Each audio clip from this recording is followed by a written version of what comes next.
Short exercise 5-20, previously 5-6. Journalizing sales transaction outside of sales discount period. So we're going to have a sales transaction on account and we offer a discount, but this time the customer pays us past the discount period, so they do not actually get to take the discount. Journalize the following sales transactions for action boats. Assume action boats use the net method. Explanations are not required. Assume the company uses a perpetual inventory system. So it's important to note we're using the net method here. So remember, the new revenue recognition standards say that when we record a sale with a discount, we have to assume that the customer is going to take the discount. So we record it after the discount. March 1st, Action Boats sold $200,000 of boats on account. Credit terms are $215, net $30 to Outdoors Unlimited. Cost of goods is $80,000. Begin by preparing the entry to journalize the sale portion of the transaction. Do not record the expense related to the sale. We will do that in the following step. So we will record cost of goods sold in the second transaction. So our first task here is to calculate how much we're going to list the revenue and AR at. So the way we do that is we're going to take the $200,000 and we're going to multiply that by the 2%. And that is because our customer is going to save 2% if they pay within 15 days, which we are assuming here in this transaction because we are using the net method.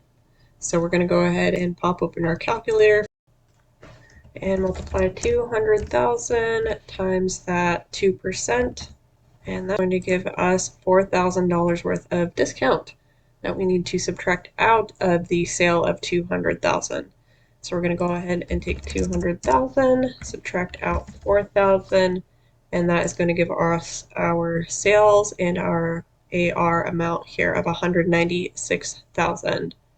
So that is going to be both our debit and our credit. So then what is our account? Well, when we sell something, we're usually either getting cash or we are getting AR. And in this case, we sold this on account. So that means we're going to be receiving accounts receivable. So AR, accounts receivable, is going up with a debit of 196,000. And again, because we sold on account, we have to increase AR. And since AR is an asset, it increases with a debit. So that's why it is going up. And then our other account is sales revenue. And our sales are going up. And so how do revenues go up? They go up with a credit. So that is why we are crediting sales revenue with a credit on the right side. So let's go ahead and check our answer. Good job. Okay. Now the second portion of that sale, we have to now journalize the expense related to the March 1st sale. Cost of goods is $80,000. So that's going to be a debit and a credit of $80,000. Now we're going to start with the account that is the easiest to understand. We're going to start with inventory. So inventory is an asset, and when we sell the inventory, the asset is going down. So inventory goes down with a credit. So I have to credit merchandise inventory. So that's going to be that second account here. And then whenever we sell a product, we're going to transfer it from that inventory account and move it to the expense account called cost of goods sold. So again, it's leaving the inventory account and removing that cost into the cost of goods sold. So this cost of goods sold is an expense and it is increasing. And how do we increase an expense? With a debit. So COGS will be the debit here, cost of goods sold. So let's go ahead and check our answer. Good job. Okay, so here in our last entry, we have March 20th. Action Boats received payment from Outdoors Unlimited on the amount due. So now you'll notice it is March 20th. Is that within the discount period?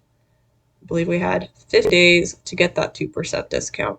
Unfortunately, since from March 1st to March 20th, that is over 15 days, so that means they will forfeit their discount. So what that means is they're going to have to pay us the full amount of that $200,000 sale here at the beginning. So here's how I like to do this part of the problem. I like to start with cash, since cash is the easiest to understand here. So our cash is going to be going up by $200,000 since they are paying us the full amount for the sale.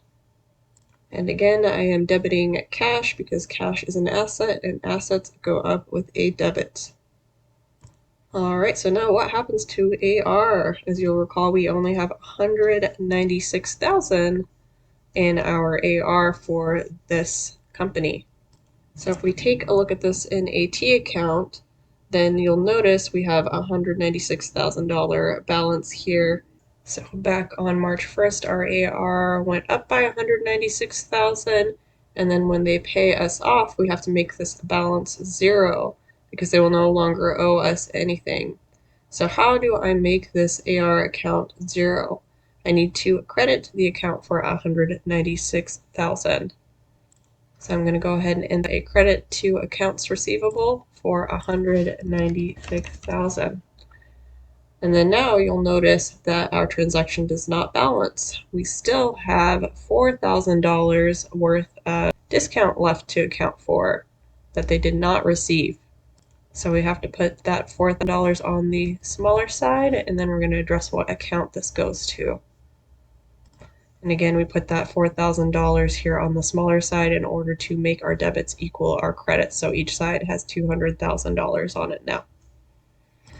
So then this $4,000 represents the 2% discount they would have gotten. So what account do we use when a company or a customer gives up a discount? We use an account called discounts forfeited. So let's have a look. Sales discounts forfeited. So that is going to go up with a credit. And again, forfeit means to give up. So like you forfeit a basketball game, that means you give up and the other team wins automatically. So this could be called sales discounts given up. So we increase it when the customer does not pay in time to get the discount. And it represents the discounts given up or forfeited by the customer. So we're going to credit that account. And then remember, sales discounts forfeited is a revenue account. And because sales discounts forfeited is a revenue account, that counts as revenue. So then we have that $196,000 of sales revenue to start, and added that $4,000 in order to get $200,000 worth of revenue at the end. So let's go ahead and check our answer. Excellent.